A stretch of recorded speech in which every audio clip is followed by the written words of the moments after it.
श्रीनगर में फारूक अब्दुल्ला की रिहाइशगाह पर गूपकार अलायंस की मीटिंग मुनाकिद हुई। इस मीटिंग में एनसी सदर फारूक अब्दुल्ला, पीडीपी सदर महबूब मुफ्ती समेत कई दीगर लीडरान मौजूद रहे।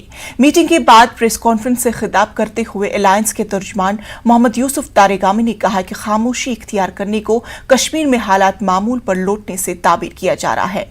उन्होंने कहा कि दफा 370 और रियासी दर्जा की बहाली के लिए एक करारदाद मंजूर की गई है।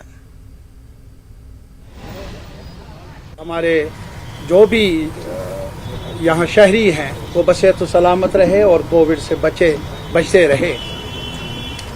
फिर भी सरकार की तरफ से, एडमिनिस्ट्रेशन की तरफ से कई रुकावटें रही और रुकावटों के साथ साथ अफवाहें भी फैलाई गई और कोशिश ये हुई कि एक छोटी सी मीटिंग भी शायद बर्दाश्त नहीं है मौजूदा इंतज़ामिया को।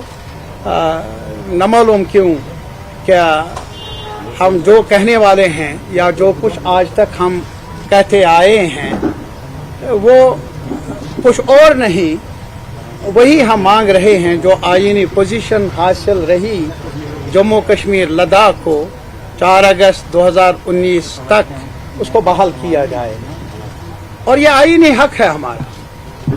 ये इसकी तावील कौन कैसे करे, इसको कौमी दुश्मनी का निकाब कोई पहनाए, इसके साथ जो मुंसलिक का हमारे कदावर शख्सियात हैं, लीडर हैं, उनको तंग करने की कोशिश करते रहें, स्लैंडरस कैंपेन्स जारी रहे।